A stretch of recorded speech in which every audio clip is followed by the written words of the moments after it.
Hapon nung linggo, December 21, kita sa CCTV sa kahabaan ng National Highway sa Barangay Bukig, Bantay, Ilocos Sur ang van na yan. Maya-maya nang agaw ito ng linya at nasalpok ang kasalubong na SUV.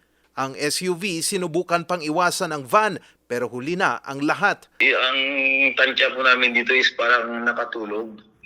Kasi hindi po siya, wala po siyang reflex na magmaneuver. Talagang tinumbok niya po yung kasalubong niya na sasakyan. Pero imbes na tumigil ang van, nagdire-diretso lang ang takbo nito bago ito inabandona ng driver. Tanging naiwan lang ay ang sakay nito na may-ari ng van na nagtamo ng minor injury. Ayon sa Bantay PNP, galing ang van sa Baguio City at papunta silang Pagudpud, Ilocos Norte para sana mamasyal. Nakontak pa nila ang driver ng van pero pabalik na ito ng Baguio City nang makausap sa telepono. According to them, tumakbo po siya kasi natakot daw po.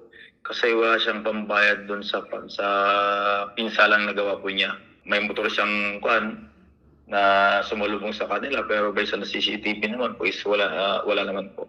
Inaalam pa ang pagkakakilanlan ng driver ng van na residente ng Kadaklan Village, Baguio City. Desidido naman ang 33 anyos na driver ng SUV na nagtamo rin ng minor injury na magsasampa siya ng reklamo laban sa driver ng van. Charles Nicolimon, RNG News.